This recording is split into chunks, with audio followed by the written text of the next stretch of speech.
بالٹی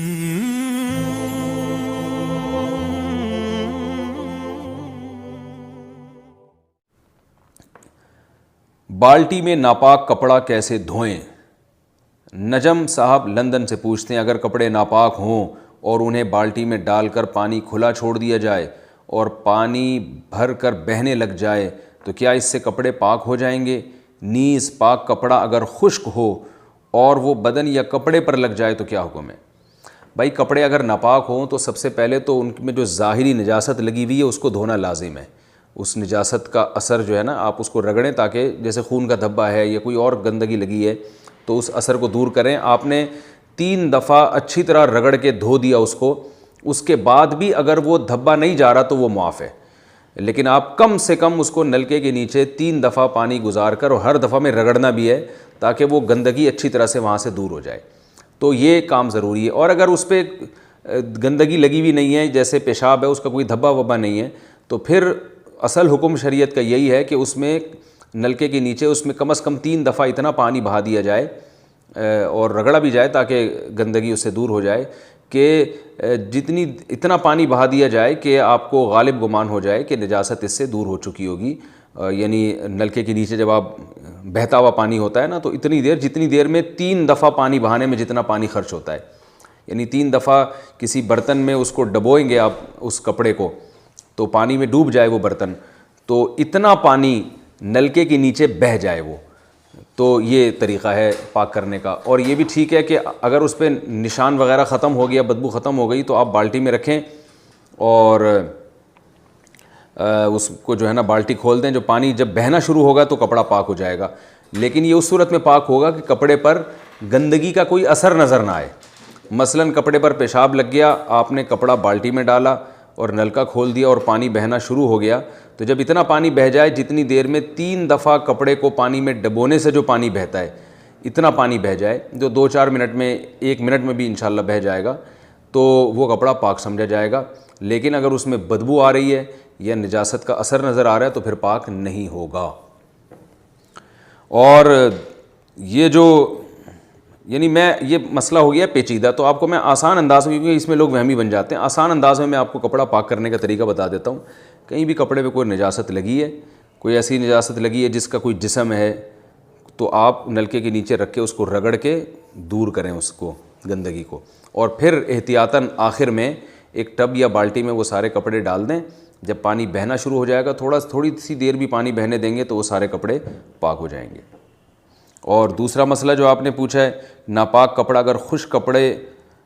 ہو اور بدن یا کپڑے پر لگ جائے تو کیا ہوگا؟ کچھ بھی نہیں ہوگا. اگر ناپاک کپڑا خشک ہے نا تو چونکہ بدن پہ لگنے سے وہ نجاست وہاں منتقل نہیں ہوتی، اس لیے بدن ناپاک نہیں ہوگا. لیکن اگر وہ ٹرانسفر ہو رہی ہے وہاں پہ، اس کی بو یا اثر نظر آ رہا ہے تو پھر وہ جسم بھی ناپاک ہو جائے گا. سود پر خریدی گئی گاڑی سے کمائی کا حکم.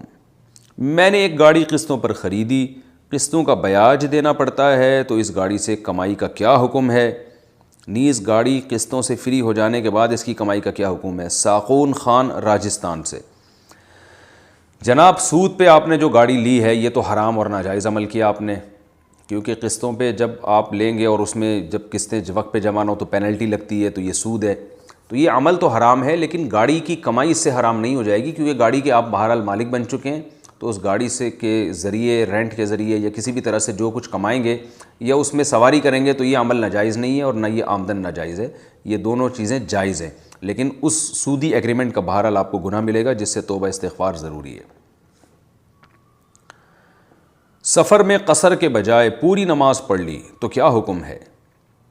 محمد شعیب انصاری انڈیا سے. سفر میں عصر کی نماز 2 رکعت کے بجائے 4 رکعت پڑھا دی جائے تو وہ نماز درست ہوگی یا نہیں؟ کیا اسے دوبارہ دہرانا ہوگا؟ جی ہاں جناب، کیونکہ رسول اللہ صلی اللہ علیہ وسلم نے فرمایا صدقۃ تصدق اللہ بہا علیکم. یہ اللہ کی طرف سے صدقہ ہے کہ اس نے جو سفر میں ہمیں نماز آدھا کر دی تو اللہ کے صدقے کو قبول کرو. تو جب بھی کوئی بڑا گفٹ کرتا ہے آپ اس گفٹ کو قبول نہ کرو تو یہ ایک نوعیت کا تکبر ہے. تو جب اللہ نے سفر میں 2 رکعتیں معاف کر دی ہیں تو یہ صدقہ ہے، اور فقہا کہتے ہیں یہ ایسا صدقہ ہے جس میں آپ کی قبولیت پر موقوف نہیں ہے. کیونکہ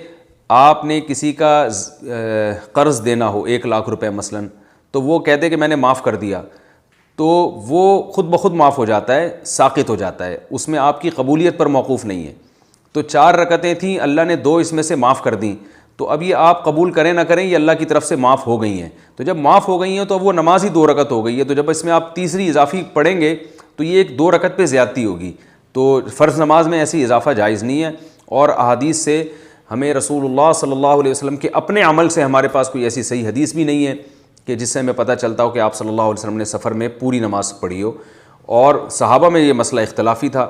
تو بعض صحابہ سے آثار ملتے ہیں جس میں پوری نماز کا تذکرہ ملتا ہے، لیکن اس میں بھی بعض فقہاء نے اس کی علت بیان کی ہے کہ وہ سفر نہیں تھا، وہی سمجھے تھے کہ یہ سفر ہے، وہ یعنی ہم یہ سمجھتے ہیں کہ وہ ان کا عمل جو ہے وہ سفر تھا، لیکن وہ اتنے کلومیٹر پہ ابھی پہنچے نہیں تھے۔ یہ بہرحال ایک اختلافی مسئلہ ہے، تو صحابہ میں اختلاف اس میں رہا ہے، کچھ اس کے قائل ہیں کہ 2 کی 4 نہیں پڑھ سکتے، اور کچھ اس کے قائل ہیں کہ پڑھ سکتے ہیں، لیکن ہم جب حدیث نبوی میں دیکھتے ہیں تو ہمیں نہیں ملتا کہ آپ صلی اللہ علیہ وسلم نے سفر جس کا یقینی سفر ہونا ثابت ہو جائے اور اس میں آپ نے 4 پڑھی ہوں، اور یہی امام ابو حنیفہ رحمہ اللہ تعالیٰ کا مذہب ہے، اور حدیث سے اسی کی تائید ہوتی ہے، کیونکہ صدقۃ تصدق اللہ بہا علیکم، صحیح حدیث ہے کہ اللہ کی طرف سے صدقہ یہ اللہ نے تم پر صدقہ کر دی ہے، تو جب کر دی ہے تو پھر اللہ کے صدقے میں تکبر کرنا جائز نہیں ہے، لہذا اگر کسی نے 2 کے بجائے 4 پڑھ لی تو نماز واجب الاعادہ ہوگی۔ حضرت علی کو دوسری شادی کی اجازت کیوں نہیں ملی؟ بنت مسلم کراچی سے، مفتی صاحب جو تیسری اور چوتھی شادی کی ترغیب دیتے ہیں، مجھ سے کسی نے کہا کہ جب حضرت علی رضی اللہ عنہ نے حضور صلی اللہ علیہ وسلم کی زندگی میں دوسری شادی کرنا چاہی تو آپ صلی اللہ علیہ وسلم ان سے ناراض ہو گئے تھے اور ان کو اجازت نہیں دی تھی۔ اس طرح جب حضرت خدیجہ حیات تھیں تو آپ صلی اللہ علیہ وسلم نے دوسری شادی نہیں کی۔ اس بارے میں کوئی تفصیلی جواب دے دیں تاکہ لوگوں کو بتایا جا سکے۔ جہاں تک حضرت علی رضی اللہ تعالیٰ عنہ کا مسئلہ ہے، حضرت علی کے نکاح میں جب حضرت فاطمہ تھیں تو حضرت علی نے ابو جہل کی بیٹی سے نکاح کا ارادہ کیا۔ اس پر آپ صلی اللہ علیہ وسلم نے ارشاد فرمایا، واللہ لست احلل حراما ولا احرم حلالا ولکن لا یجتمع بنت عدو اللہ و بنت رسول اللہ صلی اللہ علیہ وسلم فی بیت واحد،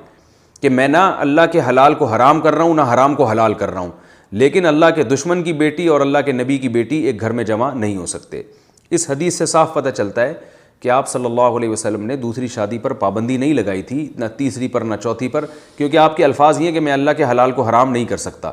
لیکن آپ نے یہ بتایا کہ اللہ کے نبی کی بیٹی اور اللہ کے دشمن کی بیٹی ایک گھر میں جمع نہیں ہو سکتے، کیونکہ ایک طبی طور پر نفرت تھی جس کی بیس پر آپ صلی اللہ علیہ وسلم کو یہ خیال ہوا کہ فاطمہ تو بضعۃ منی، فاطمہ میرے جگر کا ٹکڑا ہے، میرے جسم کا حصہ ہے، من آذاہا فقد آذانی، جس نے اس کو تکلیف دی اس نے مجھے تکلیف دی۔ تو وہ تکلیف کی وجہ یہ تھی کہ حضرت علی رضی اللہ تعالیٰ عنہ دشمن اسلام کی بیٹی سے نکاح کر رہے تھے، جو آپ صلی اللہ علیہ وسلم نے اس کو پسند نہیں کیا۔ تو یہ علماء نے اس کی وجہ بیان کی ہے کہ دوسری شادی پر پابندی نہیں لگائی تھی، اور اگر فرض کر لیں کہ دوسری شادی پر پابندی لگائی تھی تو قرآن نے 4 شادیوں کی مرد کو اجازت دی ہے صاف لفظوں میں، اور اس سے کسی کو بھی مستثنیٰ نہیں کیا۔ تو اسی بیس پر صحابہ کرام کیا کرتے تھے۔ حضرت علی نے بھی حضرت فاطمہ کے انتقال کے بعد 4 شادیاں کی ہیں، اور جب حضرت علی کی شہادت ہوئی ہے تو اس وقت آپ کے نکاح میں 4 بیویاں تھیں۔ تو یہ حضرت علی رضی اللہ تعالیٰ عنہ کا استثناء ہوگا، حضرت فاطمہ کی خصوصیت ہوگی کہ پیغمبر کی بیٹی پر سوگن نہیں آ سکتی۔ اگر یہ فرض کر لیں کہ نبی نے منع کیا ہے تو نبی نے صرف حضرت علی کو منع کیا ہے، اس کے علاوہ کسی دنیا میں کسی انسان کو آپ نے منع نہیں کیا۔ تو جب منع نہیں کیا اور قرآن نے اجازت دی ہے تو اس لیے سب کے لیے حلال ہے،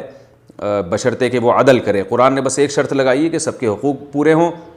اور سب کے ساتھ یعنی برابری ہو، کسی کے ساتھ ناانصافی نہ ہو۔ تو اس شرط کے ساتھ قرآن نے صاف لفظوں میں اجازت دی ہے، فَانْكِحُوا مَا طَابَ لَكُم مِّنَ النِّسَاءِ مَثْنَىٰ وَثُلَاثَ وَرُبَاعَ، کہ تم جو عورتیں تمہیں پسند آئیں ان میں 2 2 3 3 اور 4 4 سے نکاح کرو۔ شروع ہی قرآن نے 2 سے کیا، ایک کا تو تذکرہ ہی نہیں کیا، ایک کا تو آخر میں ذکر کیا کہ ان خفتم اللہ تعدلوا، اگر تمہیں خوف ہو کہ تم برابری نہیں کر سکتے، فواحدۃ، تو پھر ایک بیوی پر اکتفا کرو۔ تو جب بھی کوئی کہے کہ نبی نے چونکہ حضرت علی پر پابندی لگائی تھی تو ہم بھی اپنے داماد پہ پابندی لگا رہے ہیں، تو آپ کہو نبی نے حضرت علی پر لگائی تھی، آپ کے داماد پر یا آپ کے بہنوئی پر پابندی نہیں لگائی تھی، تو وہ قرآن نے اجازت دی ہے۔ ہاں یہ ضرور ہے کہ سسر کو داماد جب دوسری شادی کرے تبھی تکلیف ہوتی ہے، اس طرح پہلی بیوی کو ایک طبی طور پر تکلیف ہوتی ہے، یہ تکلیف کا ہونا برا نہیں ہے، یہ ایک نیچرل ہے، تو لیکن پابندی لگانا، زبردستی کسی کو روک دینا، اس کی اجازت نہیں ہے، کیونکہ یہ اللہ کے حلال کو حرام کرنے کے مترادف ہے۔ دوسرا مسئلہ، حضرت خدیجہ جب حیات تھیں تو آپ صلی اللہ علیہ وسلم نے دوسری شادی کیوں نہیں کی؟ تو بات یہ ہے کہ حضرت خدیجہ سے جب نبی صلی اللہ علیہ وسلم کا نکاح ہوا ہے تو اس وقت آپ کو نبوت نہیں ملی تھی، آپ صلی اللہ علیہ وسلم کی عمر 25 سال تھی، حضرت خدیجہ کی عمر تقریباً 40 سال تھی۔ تو یہ بھی اشکال ہو سکتا ہے نا کہ نبی صلی اللہ علیہ وسلم نے تو جلد نکاح کی ترغیب دی ہے، بالغ ہوتے ہی نکاح کی ترغیب دی ہے، تو آپ نے خود 25 سال میں نکاح کیوں کیا؟ تو جو اس سوال کا جواب ہے وہی اس آپ کے سوال کا بھی وہی جواب ہے۔ نبی صلی اللہ علیہ وسلم نے یہ کام نبوت سے پہلے کیا ہے، خود دیر سے شادی کی ہے اور ایک بیوی پر اکتفا کیا ہے، اس لیے کہ نبوت سے پہلے شریعت کے حکام پر آپ مطلع نہیں ہوئے تھے، جو تفصیلی حکام ہیں، جس کا قرآن میں ذکر اللہ نے کیا کہ وَوَجَدَكَ ضَالًّا فَهَدَىٰ، اے نبی آپ شریعت سے بے خبر تھے، ہم نے باخبر کر دیا۔ تو نبوت سے پہلے آپ صلی اللہ علیہ وسلم اگرچہ گناہ سے پاک تھے اور شرک اور بدعت سے پاک تھے، یعنی معصیت سے پاک تھے، لیکن شریعت کے حکام کا آپ صلی اللہ علیہ وسلم کو جو تفصیلی احکام ہیں ان کا علم نہیں تھا، تو اسی وجہ سے آپ نے نکاح بھی دیر سے کیا اور طویل عرصے تک ایک بیوی پر اکتفا بھی کیا۔ لیکن جب آپ صلی اللہ علیہ وسلم کو نبوت ملی ہے اور پھر جب تفصیلی احکام نازل ہونا شروع ہوئے آہستہ آہستہ، اور زیادہ ڈیٹیل میں جو احکام نازل ہوئے وہ ہجرت کے قریب اور ہجرت کے بعد، تو پھر جیسے ہی ہجرت کا وقت آیا ہے آپ صلی اللہ علیہ وسلم نے ہجرت کے وقت اور پھر ہجرت کے بعد پھر کثرت سے نکاح کیے، یہ بتانے کے لیے کہ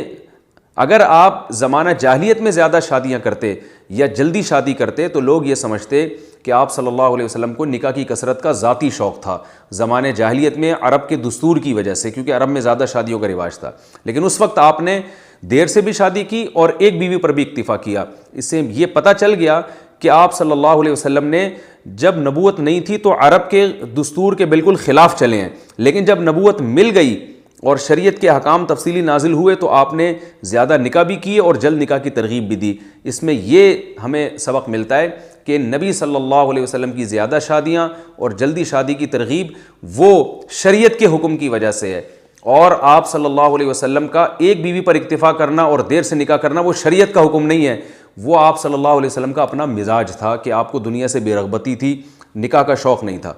تبھی حدیث میں آتا ہے آپ صلی اللہ علیہ وسلم نے فرمایا حبب الی النکاح والطیب، اللہ نے میرے دل میں محبت ڈال دی ہے نکاح کی اور خوشبو کی۔ تو پتہ یہ چلا کہ نکاح کی محبت باقاعدہ آپ کے دل میں ڈالی گئی ہے، اور یہ نبوت کے بعد ڈالی گئی ہے، تو اس سے پہلے آپ کے دل میں نکاح کی وہ رغبت نہیں تھی، بعد میں اللہ تعالیٰ نے آپ کے دل میں یہ رغبت ڈالی ہے تاکہ لوگ آپ صلی اللہ علیہ وسلم کی زندگی کو فالو کریں۔ ظاہر ہے نبی کی نبوت کے بعد والی زندگی کو فالو کیا جاتا ہے، نبوت سے پہلے والی زندگی کو فالو نہیں کیا جاتا۔ تو یہ کانسیپٹ کلیئر کرنے کے لیے نبی نے ایسا کیا کہ آپ صلی اللہ علیہ وسلم کی زیادہ شادیاں اور جلدی شادی کی ترغیب یہ شریعت کی وجہ سے ہے، زمانے جاہلیت کے رواج کی وجہ سے نہیں ہے۔ اگر آپ پہلے نکاح کر لیتے اور جلدی شادیاں کر لیتے، زیادہ شادیاں پہلے کر لیتے، تو اس میں اس بات کا امکان تھا کہ آپ نے اپنی یعنی یہ سنت عادیہ کہلاتی، دینی سنت نہ کہلاتی، بلکہ یہ کہلاتا کہ آپ صلی اللہ علیہ وسلم کو رغبت تھی زیادہ نکاح میں، اس لیے آپ نے یہ کیا ہے، یعنی ذاتی رغبت تھی۔ تو ذاتی رغبت تھی نہیں، اللہ نے ڈالی تھی تاکہ لوگ آپ کو فالو کریں اس معاملے میں اور لوگ اس کو شریعت کا حکم سمجھ کے کریں۔ جیسے کہ حدیث میں آتا ہے یا معاشر الشباب من استطاع منکم الباءۃ فلیتزوج، اے نوجوانوں جو نکاح کی طاقت رکھتا ہے وہ نکاح کر لے۔ تو شباب تو 15 سال سے شروع ہو جاتا ہے۔ دوسری بات یہ کہ اگر آپ یہ کہیں کہ حضرت خدیجہ سے وفا کا تقاضا تھا کہ آپ نے ان پہ دوسری شادی نہیں کی، تو یہ بات بھی غلط ہے، اس لیے کہ اگر یہ والی علت پائی جاتی تھی، اس بیس پر نبی نے شادی نہیں کی دوسری حضرت خدیجہ کی زندگی میں، تو حضرت عائشہ سے تو نبی کو سب سے زیادہ محبت تھی۔ اگر حضرت خدیجہ سے زیادہ نہیں تھی تو حضرت خدیجہ سے کم بھی نہیں تھی، حالانکہ آپ صلی اللہ علیہ وسلم کو بہت زیادہ محبت تھی امی عائشہ رضی اللہ تعالی عنہا سے۔ تو اگر یہ بے وفائی ہوتا نا، بیوی پر دوسری بیوی لانا، تو آپ صلی اللہ علیہ وسلم معاذ اللہ یہ حضرت عائشہ کے ساتھ بے وفائی نہ کرتے۔ تو اس سے صاف پتہ چلتا ہے کہ حضرت خدیجہ کے اوپر جو آپ سوکر نہیں لے کر آئے، اس کی وجہ حضرت خدیجہ سے محبت یا شریعت نہیں تھی، بلکہ اس کی وجہ یہ تھی کہ آپ کے دل میں دنیا سے بے رغبتی اللہ نے رکھی تھی، آپ کو بس بقدر ضرورت پر آپ نے کفایت کی، لیکن جب شریعت کے تفصیلی احکام نازل ہوئے تو اللہ نے بتایا کہ آپ نے اس میں قناعت سے کام نہیں لینا، سخاوت سے کام لینا ہے، نکاح میں قناعت نہیں کرنی، کثرت سے نکاح کرنے، تاکہ آپ کی امت اس معاملے میں آپ کو فالو کرے۔ یہی وجہ ہے کہ میں نے اپنی کتاب جو 1 سے زائد شادیوں کی حقیقت، وہ میری کتاب ہے، اس میں نے یہ بات ہندوؤں کے حوالے بھی نقل کی ہیں کہ ہندو بھی اس بات کا جو ان کے جو ماہرین ہیں, جو ان کے کالم نگار ہیں یا ان کے مورخین ہیں, جو وہ تک اس بات کا اعتراف کر چکے ہیں, جو ان میں انصاف پسند ہیں, کہ آپ صلی اللہ علیہ وسلم نے جو زیادہ نکاح کیے اس لیے کیے تاکہ ان کی قوم بھی کثرت سے نکاح کرے, جن میں طلاق یافتہ بھی ہوں, بیوہ بھی ہوں, کنواریاں بھی ہوں, اور کسی قسم کی عورت سے نکاح میں وہ عار محسوس نہ کریں. تبھی آپ دیکھیں نبی نے ایک کنواری خاتون سے نکاح کیا,